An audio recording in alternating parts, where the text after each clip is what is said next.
Bienvenidos y bienvenidas, una edición más del programa Temas y Debates con Ricardo Sosa, que se transmite de lunes a viernes de 7 a 8 de la noche en horario estelar y su retransmisión de 1 a 2 de la tarde. Transmitimos por señal abierta a nivel nacional, cables Tigo y Claro a nivel nacional, siempre en Canal 67 y nuestra multiplataforma de redes sociales.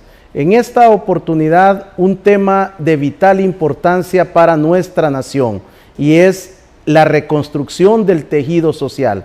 ¿Qué es el tejido social?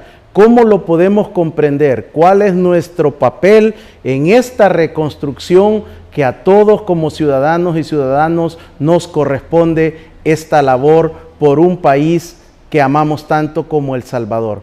Me acompaña el licenciado Carlos Marroquín, director de Reconstrucción de Tejido Social de la Presidencia de la República. Licenciado, bienvenido. Gracias por aceptar mi invitación. No, Ricardo, gracias a usted por la invitación y qué buen tema, qué buen tema se escogió esta tarde. Pues acá estoy, a sus órdenes. ¿Quién es Carlos Marroquín? ¿Cómo nace esa dedicación y esa pasión por la juventud? Al revisar su hoja de vida, su trayectoria, ya es de larga data el servicio a la adolescencia, a la juventud, a través de diferentes instituciones y organismos, y se combina con la formación en trabajo social. Bueno, Carlos Marroquín es un joven de San Salvador, pero que creció en Mexicanos, sin padre, sin madre, viendo todos los factores de violencia y fenómenos que nos siguen golpeando en la actualidad. Crecer, formarse, tomar el control territorial de las comunidades, de los barrios. Un chico que creo que no visualizaba mucha esperanza en su niñez, mucho menos en su adolescencia, cuando te hacen sobre todo falta factores como la familia, que es uno de los factores fundamentales cuando hablas de reconstruir el tejido social. Llegué casi que a mis 18 años y una de las falencias creo que tenía en mi corazón y era eso, el estima, el amor, el cariño de alguien, de una figura paterna, de una figura materna que te dijeran sos valioso, podés. Creo que cuando creces con todos esos factores, a lo único que tu mente o tu vida o tu corazón aspira es a tomar malas decisiones. Gracias a Dios, y bueno, sé que mucha gente, sobre todo muchos opinólogos de redes sociales, dicen que no es bueno como hablar de la fe y de todas esas creencias que uno tiene a veces en medios, pero para mí es importante porque es lo que me pasó. Y el Carlos Marroquín, que hoy se convierte en director de Reconstrucción de Tejido Social, no estuviera acá si a sus 18 años no hubiese conocido a Jesús.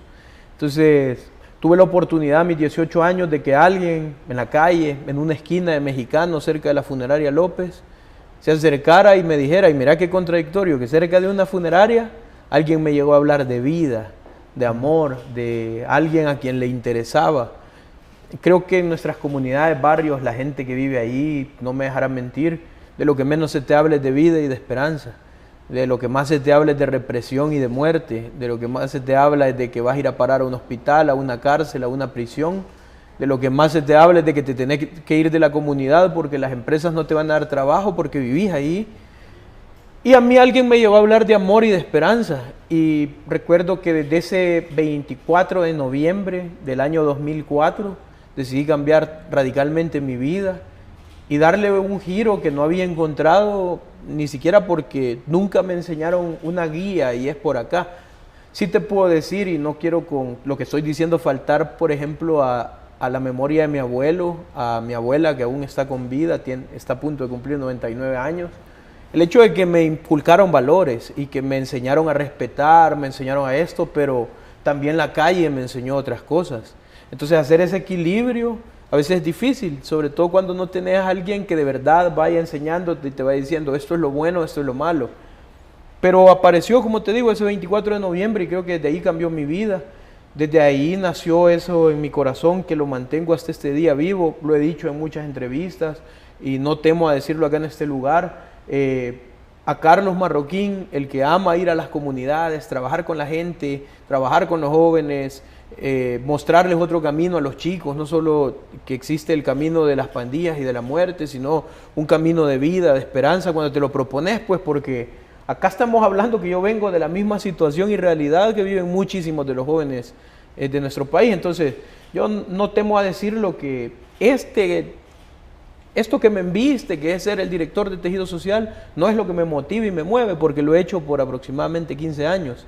Y es justamente por esa pasión de que encontré a alguien que transformó mi vida. Y quiero decirle también a los jóvenes, hoy hay recursos, hay una forma de hacer las cosas distintas, más elaboradas, más técnicas, mucho más profesionales, que solo con un impulso que tenés en tu corazón de querer ayudar.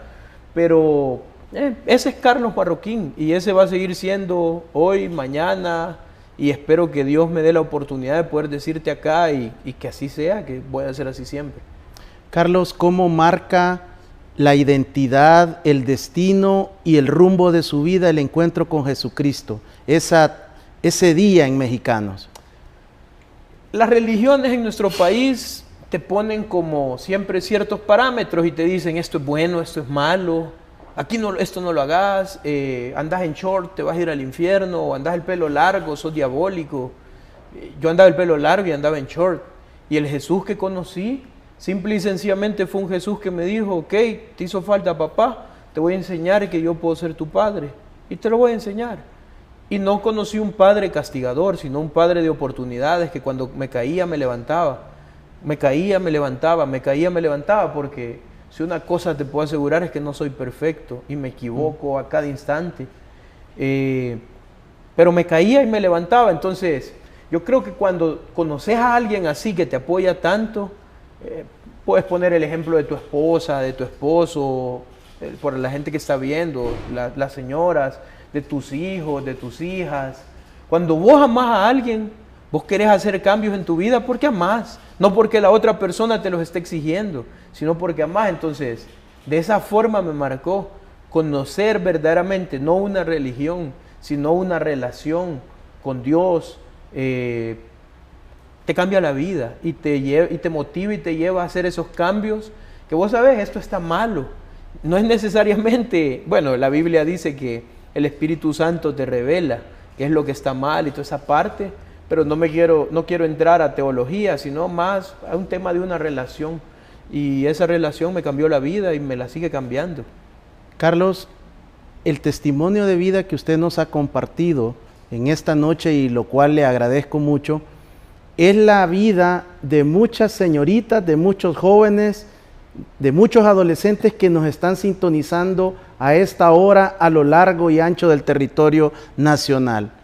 Hay esperanza para este perfil de adolescente y de joven en El Salvador, en una sociedad en el cual la desintegración familiar está a la orden del día. Los matrimonios, las uniones libres están durando entre menos de 3 años en nuestra sociedad, y quienes pagamos los resultados de las malas decisiones de nuestros padres somos los hijos. Mira, yo creo que sí, porque yo te lo puedo decir, yo no crecí con mis papás, y no por el hecho de que mis papás se hayan equivocado, porque su relación fue una relación fugaz, casi que de un encuentro, y de ahí nací yo. A veces lo que vos crees cuando tus padres se equivocan, te abandonan y todo eso, es que sos un error, o que quizás vos fuiste el problema, pero realmente cuando entendés y cuando encontrás todo lo bueno que hay en tu vida, en tu corazón, en tu mente, te das cuenta de que no sos un error. Porque si yo lo viera de esa forma, yo no estuviera acá, estuviera, no sé, muerto quizás, pero entendí que yo no era un error y que había algo más en este camino, en este rumbo. Entonces, para los jóvenes y las señoritas que nos están escuchando, que quizás crees que sos un error, que ya no hay esperanza porque el país se cae a pedazos por las malas decisiones que han tomado los gobernantes que hemos tenido, no lo veas de esa forma. Buscá en vos lo bueno que tenés, lo bueno que puedes dar, lo bueno que puedes aportar. A mí nadie me enseñó a ser un trabajador social, a mí nadie me enseñó a ir a una comunidad, pero las ganas que uno tiene de ayudar a los demás, creo que te motiva y te impulsa. Así que te lo puedo asegurar que hay muchas cosas buenas en tu vida, que hay muchas cosas buenas en tu familia. Si solo tenés a tu mamá, apoyala, cuidala. Si sentís que está ausente, probablemente es porque trabaja para sacarte adelante. Entonces, creo que esas cosas cuando vos las ves, te motivan a que tu vida sea distinta. Y nada, eso les puedo decir. ¿Cómo se da la invitación de parte del señor presidente de la República, Nayib Bukele, para conformar esta nueva dirección dentro de la organización del Estado salvadoreño y sobre todo en un momento de coyuntura muy especial cuando llegan ustedes el 1 de junio del 2019 con un gran reto por delante, altos niveles de violencia y de inseguridad y principalmente en el territorio, en la unidad básica territorial como son las comunidades, las colonias, los barrios, los cantones, los caseríos? Fíjate que una de las habilidades que descubrí cuando me acerqué a Dios fue el tema del rap. Entonces yo comencé a hacer rap cristiano. Entonces, en ese entonces no habían como muchos raperos en el país y comenzó a crecer esa ola. Entonces yo me convertí como uno de los referentes en ese momento. Justamente por eso es que yo tuve la oportunidad de conocer a Nayib en el 2014. Finales del 2013, 2014, y hablamos sobre arte urbano, cómo el arte urbano se convierte en un eje fundamental para poder ingresar a los territorios, sobre todo territorios a donde quizás no lo vas a poder hacer a través de un programa X, pero sí lo puedes hacer a través del rap, porque a la gente le gusta el rap, porque mueve, porque es algo distinto, algo que no pasa muy a menudo. Entonces lo conocí así, porque íbamos a montar una estrategia cuando él ya se perfilaba como candidato para la alcaldía de San Salvador. Luego, yo en ese entonces ya tenía dentro de mi currículum el hecho de que había trabajado en una asociación que se llama Trabajemos por la Paz. Creo que ya no existe, pero Trabajemos por la Paz es una asociación que trabajaba proyectos de reinserción. Entonces, yo ya tenía aproximadamente 3 años y medio trabajando con ellos en comunidades, zonas que han sido muy estigmatizadas, muy vulnerables, que han sufrido mucha represión, que han sufrido mucho crecimiento de las pandillas alrededor del tema del reclutamiento de adolescentes y jóvenes. Entonces yo ya tenía como esa expertise de trabajar en estas zonas y comencé en campaña también a apoyar desde esa parte, desde esa área. Y desde ahí comenzamos a generar una amistad, en un principio una relación laboral y luego te puedo decir hasta hoy en día que considero al presidente un amigo y sé que él me ve de esa misma forma. Es decir, que el proyecto se vende y surge cuando el ahora presidente estaba en la campaña para ser candidato a alcalde por la ciudad capital. Exacto. Pero, Carlos, ¿cómo podemos explicarle a los amigos televidentes, ya que alrededor del rap hay muchos tabús, muchos mitos, que quienes se meten a practicar este tipo de cultura, de arte, están relacionados directa o indirectamente con otro tipo de grupos? ¿En qué beneficia el rap al interior de una persona? Bueno, primero hay que decir que el rap es un elemento de una cultura mundialmente grande, una cultura que ha salvado muchísimas vidas alrededor de todo el planeta, que es la cultura hip hop. El hip hop tiene 4 elementos, que es el graffiti, el breakdance, el DJ, que es el que hace la música, el que hace scratch, y está el rap como uno de los elementos. Bueno, hay raperos muy famosos que de hecho acaban de ganar Grammys y que es una industria millonaria, pero quizás para decirle a la gente por cómo se ve la industria del rap en nuestro país, porque ha habido rap que hace apología a las pandillas, hay rap que hace que habla de un contenido familiar, otro rap que es de protesta, etcétera, que el rap viene siendo como un cuchillo. El cuchillo lo puedes ocupar fácilmente para cortar queso, cortar un pan en tu desayuno, en tu almuerzo, o lo puedes ocupar también para matar a alguien, para hacerle daño a una persona. Entonces el rap es totalmente igual a un cuchillo. Depende tu contenido o lo que quieras expresar. Es un medio de expresión mundial. De hecho, hace poco conté en una entrevista que una de las conversaciones con el presidente había sido un libro donde participaba 50 Cent, que como vos sabés, o sea, hay gente, y discúlpame que lo diga de esta forma, pero a veces me molesta, pero hay gente en el FMLN que no lee y que están ahí únicamente porque los andan con una bandera, lastimosamente utilizados, pero en redes sociales se meten a armar estas discusiones. Es un libro que escribió Robert Greene, que es escritor de como 6 bestsellers, y se llama La Ley 50. Y es un libro que habla sobre liderazgo, sobre todo liderazgo político, y fue escrito alrededor de este rapero, de la vida de este rapero, que es un rapero que vino desde los barrios más bajos de Estados Unidos hasta lo que es ahora, que es un empresario, una persona que tiene mucho dinero alrededor de la industria musical. Pero es eso, en sí, es el contenido que quieras dar, es un medio de expresión. El rap es poesía sobre un instrumental, y allí vas a decir realmente lo que tus sentimientos digan, lo que tu cerebro dice, o lo que realmente quieras expresar sobre algunas temáticas. Por ponerte un ejemplo, un periódico digital hizo hace un par de años una nota muy tendenciosa sobre mi persona, con pusieron muchas cosas falsas. Yo no quise responder porque creo que a veces, más que perder el tiempo respondiendo mentiras, es mejor trabajar por la verdad. Lo he aprendido durante años, y es mejor dedicarte a trabajar por la gente que estar en discusiones de ese tipo.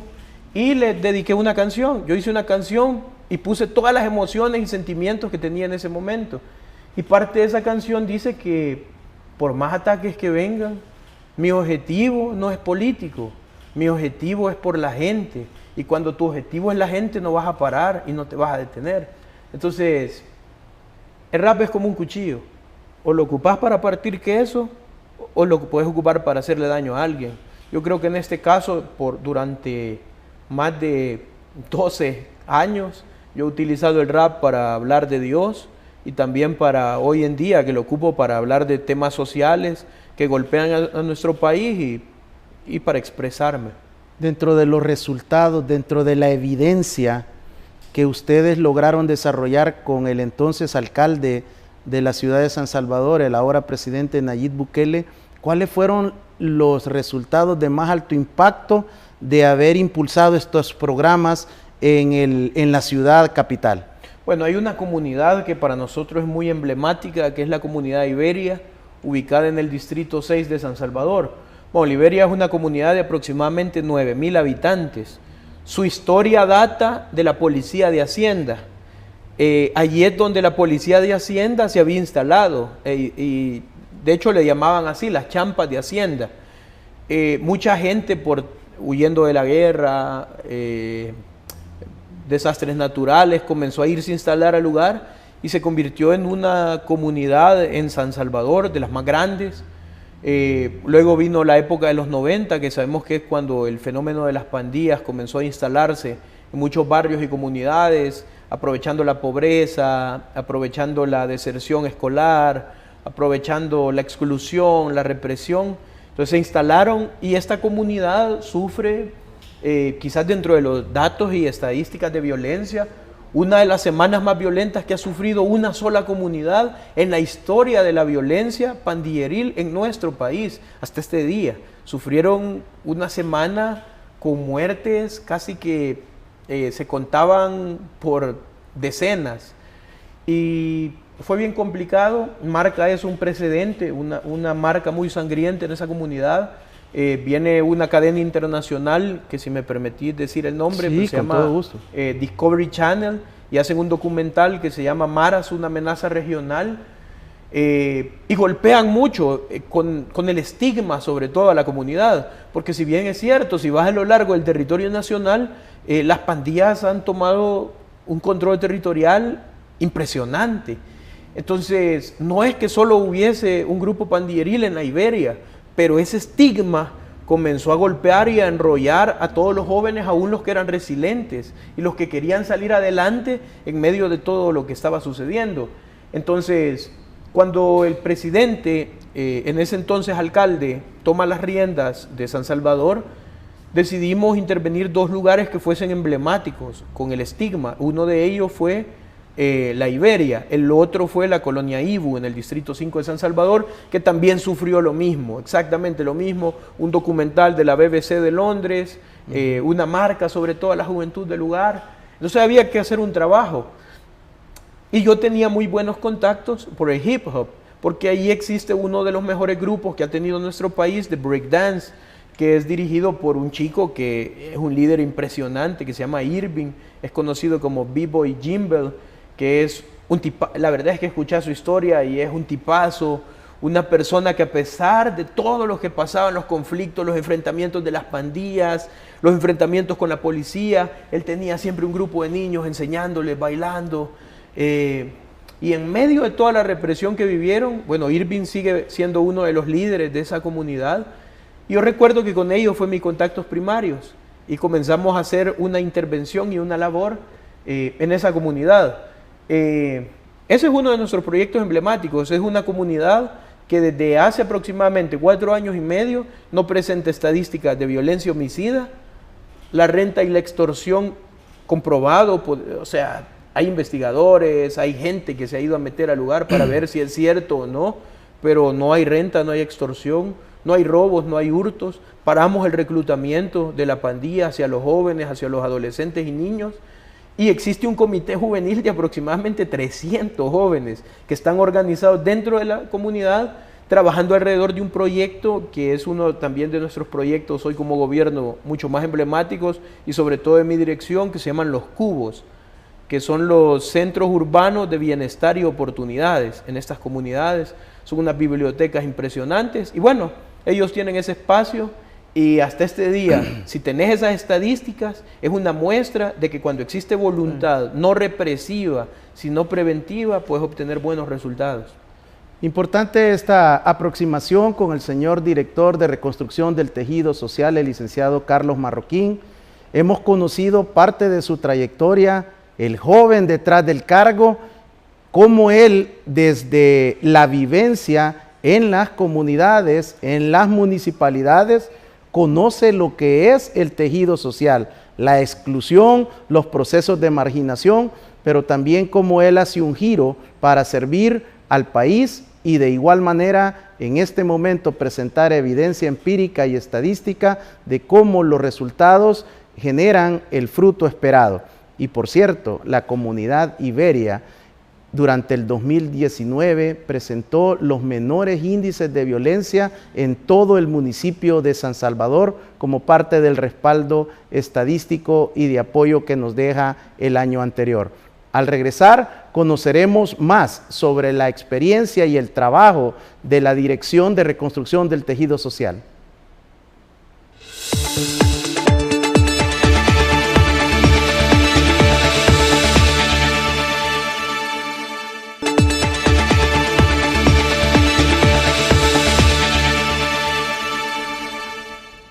Usted está en sintonía de temas y debates con Ricardo Sosa.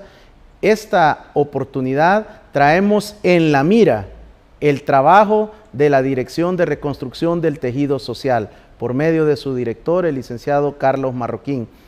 Licenciado, ¿cómo entienden ustedes y cómo podemos explicar la filosofía, el trabajo de lo que ustedes consideran la reconstrucción del tejido social en El Salvador? Bueno, hay que decir que el tejido social se rompe y está roto pues en nuestro país por toda la ausencia que ha presentado el Estado, la empresa privada y otras instituciones que tendrían que brindar el soporte de convivencia a las familias de todas las comunidades en nuestro país. Somos un país muy pobre, si no podemos ver, por ejemplo, cuánta gente está migrando a causa de eso, de la pobreza, de la violencia. Hay un desafío de generar economía en nuestro país muy grande. Y de todas estas cosas hay que decir que no es responsabilidad, por ejemplo, de otro país recibir a nuestra gente. La responsabilidad es nuestra de que nuestra gente no se quiera ir de nuestro país, pero han sido 30 años haciendo malas cosas, 30 años gobernando para unos pocos. Creo que los últimos 10 años fueron los más dolorosos porque del partido de derecha, de Arena, vos esperabas siempre lo peor, o sea, eran gente que iba a gobernar para unas pocas familias poderosas de nuestro país, pero hace 10 años llega al poder el partido de izquierda, el FMLN, y creo que generó muchas expectativas en la gente, porque pensaron que de verdad le iban a dar un giro al país, e iban a poner las instituciones del Estado al servicio de la gente, pero nos salieron peor que los de los 10 años, entonces yo creo que eso fragmentó y rompió mucho más el tejido social, que ya estaba herido, que ya estaba roto, que ya estaba dañado, que ya no tenía hebras, ni de convivencia, ni de paz, ni de salud, ni de educación, ni de atención a la primera infancia, mucho menos a la adolescencia y a la juventud, y relegadísima la atención al adulto mayor, o mucho menos la participación de la mujer, que aunque por mucho tiempo dijeron, no, que crearemos Ciudad Mujer y toda esta parte, pero lastimosamente todos los programas y proyectos que hicieron fueron proyectos y programas propagandísticos nada más, y que sirvieron y estuvieron al alcance nada más para su militancia. Entonces, el tejido social lo reconstruís cuando no vas a la comunidad a preguntarle a alguien, mira, ¿y vos de qué partido sos? Vamos a ver si puedo hacerte beneficiario de este proyecto, de este programa. Cuando te quitas la camisa de los colores políticos y te pones la camisa de la gente, esa camisa que está rota, que está dañada, que está llena de sangre, esa camisa que está sucia por todos los acontecimientos y sucesos que pasan en nuestro país. Entonces, entender la reconstrucción del tejido social viene desde ahí, cuando de verdad pones no solo las instituciones del Estado, sino que buscas las alianzas con los otros sectores de país, que en esto tenés que involucrar a la empresa privada, tenés que involucrar a las organizaciones no gubernamentales, tenés que involucrar al órgano judicial. Se esperaría pues que hubiese una Procuraduría para la Defensa de los Derechos Humanos que de verdad pensar en la gente y no solo en las líneas que brinda el partido político que llevó al procurador a esta parte. Entonces, necesitamos eso para poder reconstruir el tejido social, porque si no, o sea, realmente hay que ser bien honestos, 5 años no bastan para de verdad dejar al país como el presidente lo sueña, como tú lo sueñas, como yo lo sueño, como ese país que yo quisiera decirle a mi hija, mi amor Celeste, este es el país por el que luchamos construir para que tú vivas bien. O sea, es bien difícil que en 5 años lo logremos hacer, pero yo creo que si todos estos sectores se suman a esta estrategia, si todos estos sectores deciden creer que esto es posible y que es viable construir una mejor sociedad, una sociedad donde no tengamos todos los días que estar viendo homicidios de jóvenes, donde no tengamos que estar viendo a jóvenes matando a jóvenes, donde no tengamos que ver una policía que reprime, donde no tengamos que ver tanta corrupción en las instituciones como la Asamblea Legislativa, donde no tengamos que ver a políticos ofreciéndole dinero a las pandillas a cambio de votos en campañas. Si creemos que eso es posible, o sea, yo creo que podemos de verdad dejar unas hebras muy sólidas en la reconstrucción del tejido social que nuestro país necesita.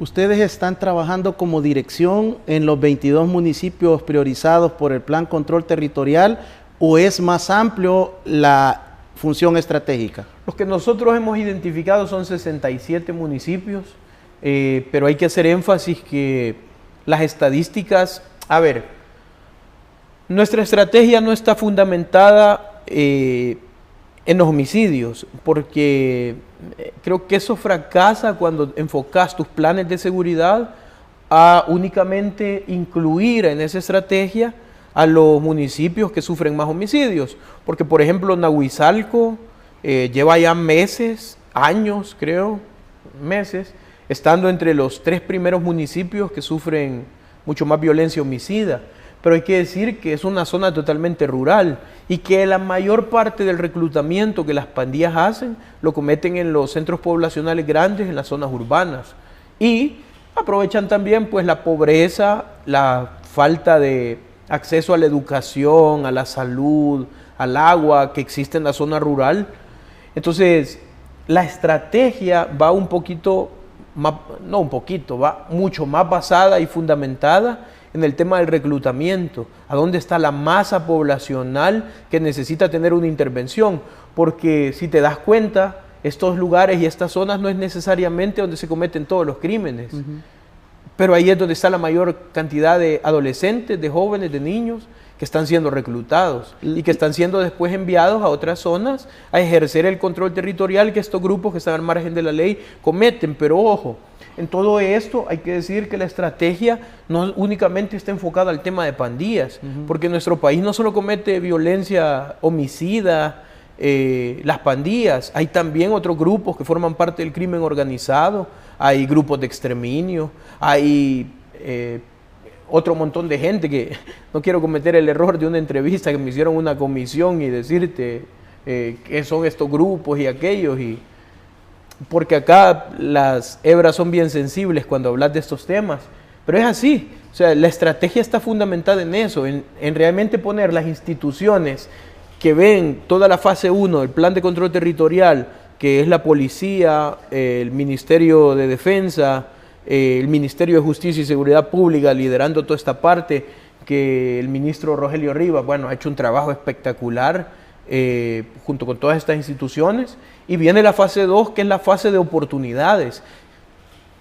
Yo soy un fiel creyente que en nuestro país la represión no va a sacar de este hoyo en el que está metido el tema de seguridad a nuestra población. Quien lo puede sacar de este hoyo, bueno, en primer lugar es Dios, y en segundo lugar es la prevención de la violencia. O sea, acá hay generaciones enteras que se están perdiendo. Ya perdimos aproximadamente 2 generaciones desde los 90.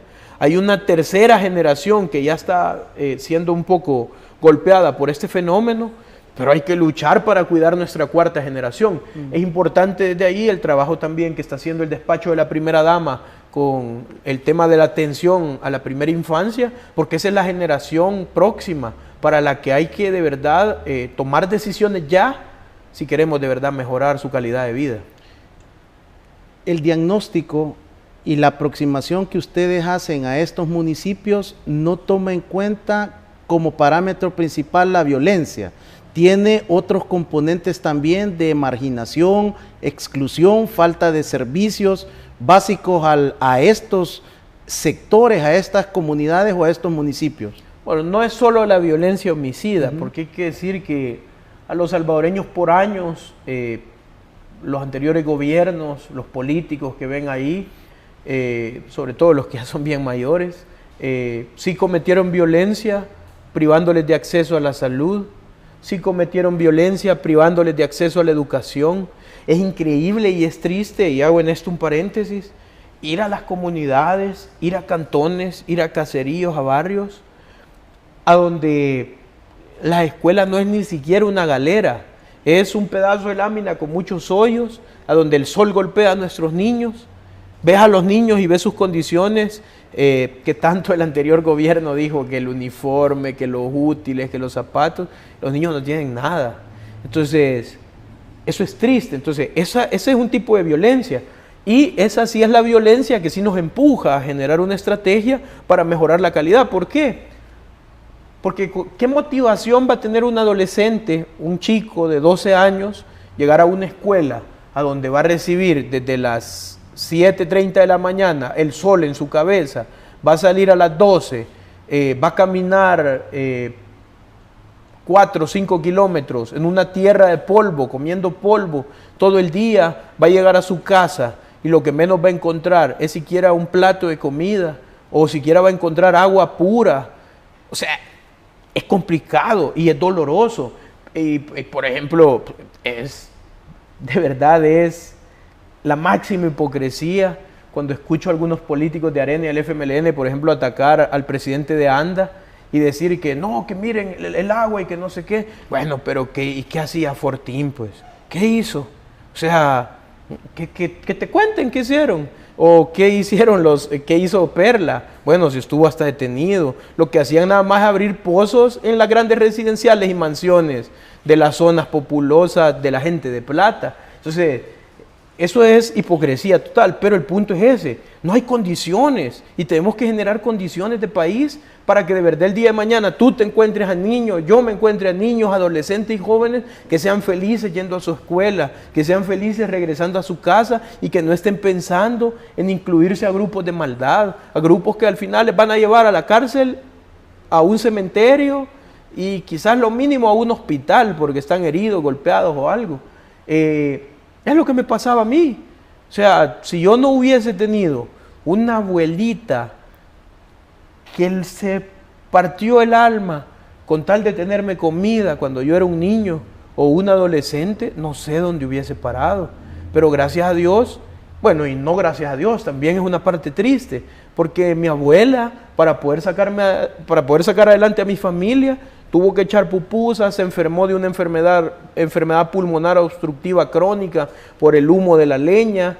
Luego su hija, la única hija que ella tuvo, mujer, tuvo que irse ilegal a Estados Unidos en los años 80 para poder ayudarle un poco a su madre. Entonces, toda esa parte, todo eso ha golpeado a nuestro país. Y si queremos de verdad darle un giro, tenemos que comprometernos todos a uno, no ser hipócritas y estar señalando lo que tuvieron la oportunidad de resolver y no lo hicieron, y mejor sumarse a esta estrategia para que de verdad cambiemos esa realidad. Importante la orientación que nos ha brindado el director de Tejido Social en esta segunda mitad, en la cual hemos comprendido cómo visualiza la dirección, la reconstrucción del tejido social. ¿Qué es? ¿Cuáles son esas interrelaciones dentro de la comunidad que se han perdido, que están identificadas, que tienen un claro diagnóstico y tienen un rumbo estratégico hacia dónde va esa reconstrucción del tejido social? Damos paso a la sección En la Mira con el informativo de la Fiscalía General de la República. En esta oportunidad, la Fiscalía General de la República nos envía el resumen de la presentación de la solicitud de antejuicio para el doctor Norman Quijano en la Asamblea Legislativa a través de la Unidad Anticorrupción de la FGR. Corre video.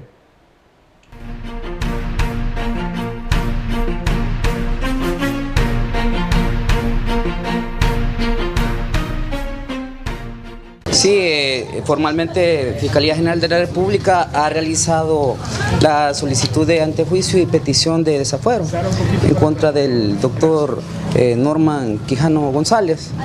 Los delitos por los cuales se está pidiendo esta solicitud es por el delito de fraude electoral y agrupaciones ilícitas. Como mencionaba anteriormente nuestro titular, esto a partir de una investigación seria, compleja, que ha llevado bastante tiempo, pero que ha sido instrucción directa de él en su administración, y en la cual se han complementado los insumos de varias investigaciones y diferentes elementos probatorios que nos han llevado a hacer esta petición, que tiene un carácter eminentemente técnico, jurídico y penal. Sí, el mensaje que está dando Fiscalía General de la República es que conforme a las investigaciones lleguen a su punto, no hay una distinción en el ejercicio de la acción penal. A partir de los elementos de prueba, nosotros en su momento vamos a hacer el inicio de las acciones penales correspondientes con personas que no tengan necesariamente este privilegio constitucional. Miren, la prueba se ha fundamentado en diversas investigaciones. Tenemos prueba testimonial, tenemos prueba audiovisual, hay videos, también hay disposición, prueba consistente en intervención de las telecomunicaciones, de investigaciones periféricas, y todo esto nos ha llegado pues a la convicción de que hay indicios suficientes para determinar existencia de delitos y participación del señor Norman. Procesal, penalmente hablando, es un obstáculo que deja en términos de suspensión el ejercicio de la acción penal y también el plazo de la prescripción mientras la persona goce ese fuero constitucional. Digamos que existieron supuestos, ¿verdad? Y esto no es, digamos, anticipar las cosas, sino lo que se está planteando desde la pregunta. El efecto es de que tendríamos que esperar a que la persona termine el plazo en el cual goza del fuero constitucional para ejercer las acciones de ley.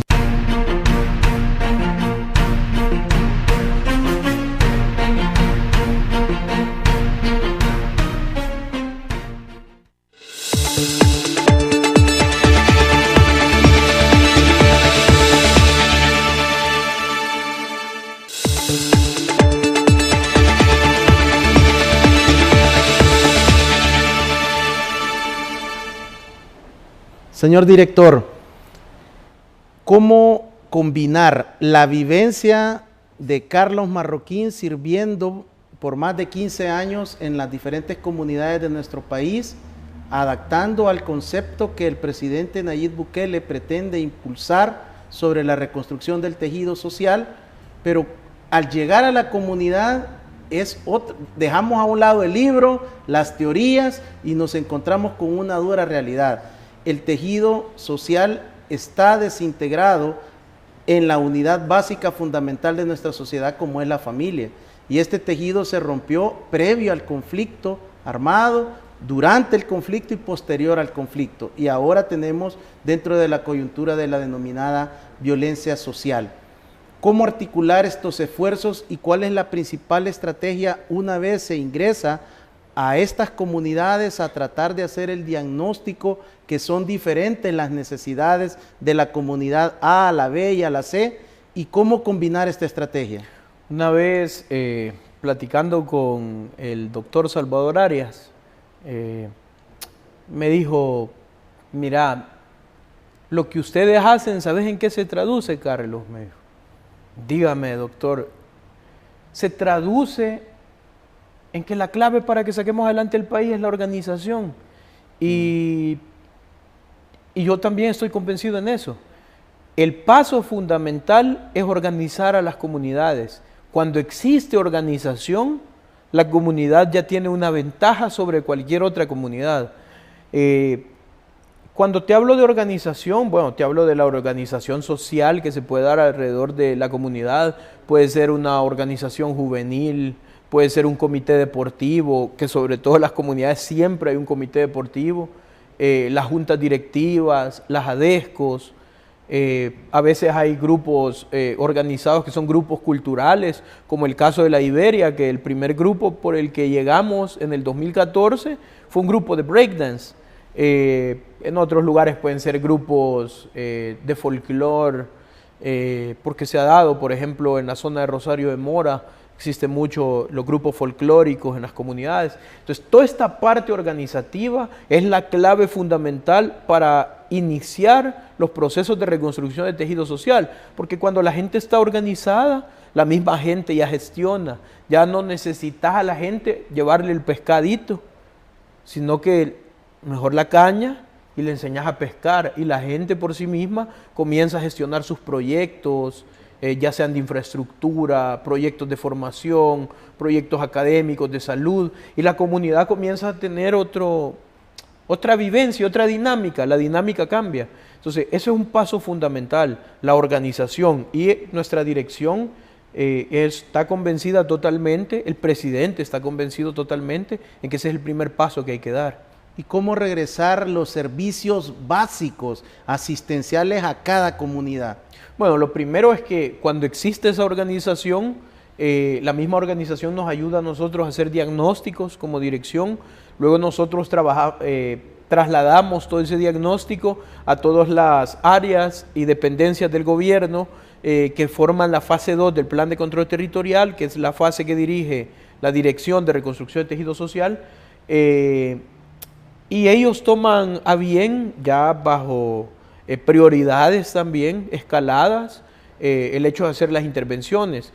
Por ejemplo, no todas las comunidades tienen el problema de agua, y no todas las comunidades tienen el problema de vivienda, no todas las comunidades tienen el problema de legalización de sus tierras, de sus espacios, la escritura que te va a permitir que nadie te llegue, que te quiten esa seguridad habitacional.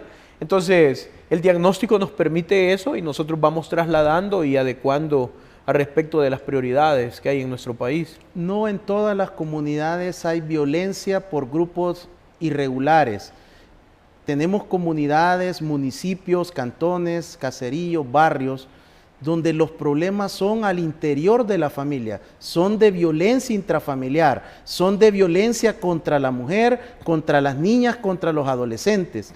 ¿Cómo pretenden ustedes llegar y diseñar una estrategia que también atienda esta necesidad que es parte de la violencia? Bueno, ahí tenés los casos, por ejemplo, de Chalatenango y San Vicente, que han sido dos de los departamentos que menos índices de violencia homicida han tenido. Y hay que decirlo, por ejemplo, en San Salvador existen 1,100 aproximadamente comunidades. Y hay que decir que no en todas las comunidades hay presencia de grupos que están al margen de la ley, sino que hay comunidades a donde quizás el problema es el narcomenudeo, Hay otras comunidades que ni siquiera ese es el problema, que los problemas son intrafamiliares, los problemas son del alcoholismo, quizás de la familia que está arraigado en algunas familias, el tema de la drogadicción, el tema de que la familia está fragmentada porque papá tuvo que emigrar o porque mamá no está. Entonces, toda esta parte creo que hay que sumarla a esta estrategia. Hay un proyecto que te lo comenté al principio que se llama El Cubo, que son los centros urbanos de bienestar y oportunidades, y que no necesariamente se van a instalar en las comunidades que presentan índices de violencia social o la violencia que nos golpea en este momento a nuestro país, sino que se van a instalar en aquellas comunidades que son populosas y que sufren mucho estigma, y en esos lugares se va a brindar atención y acompañamiento a la mujer, a los adolescentes, a las niñas, formación, educación que a veces no la recibís en tu escuela y que es necesario que se te esté brindando. Entonces estos espacios nos van a servir para atender todas estas partes y poder también llegar hasta esos sectores que por estar enfocados en el tema de la violencia que generan los grupos que están al margen de la ley, a veces nos desenfocamos de este otro, y este otro quizás también está golpeando a nuestras niñas, a nuestros niños, a nuestras mujeres, a la comunidad LGTBI. O sea, hay que ver y hay que ser integrales. La verdad es que hay que ser integrales y es lo que buscamos como gobierno. ¿Cuál es la estrategia de los cubos? El cubo instalado en una comunidad con internet, con computadoras, con aire acondicionado, con bibliotecas, con todo lo que está proyectado en la equipación, pero hay una realidad, Carlos. Fuera del cubo existe mente criminal, existe mente asesina en algunos de estos sectores que se han entronizado durante todo el siglo y particularmente en la década anterior, donde se llegó incluso a decir que el desplazamiento forzado interno casi que era turismo interno. ¿Cómo atender la parte que tiene que ver ya con la criminalidad? Mira, lo que pasa es que estamos trabajando de forma articulada con el ministro de Seguridad, con Rogelio Rivas, y son dos fases. Una fase que es la persecución del delito totalmente, y ahí sí te estoy hablando de todo tipo de delitos, tanto los que cometen estos grupos, como la violencia intrafamiliar, etcétera. Y está esta fase que es la fase de oportunidades.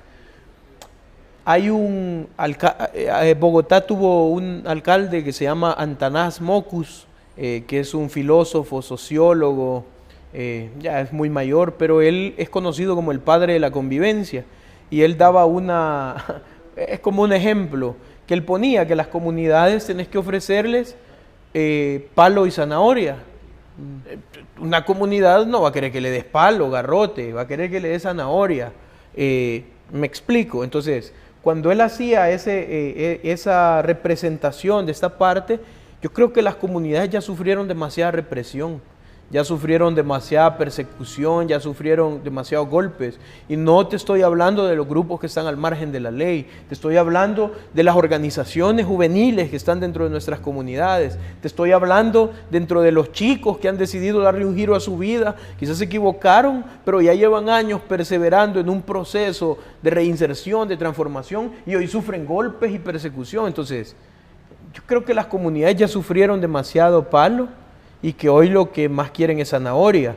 Pero si, digamos, estamos en un sector, en un territorio a donde estamos poniendo en riesgo grandes proyectos y proyectos emblemáticos como son los cubos, como son todos los procesos articulados y de organización, pues actúa el palo.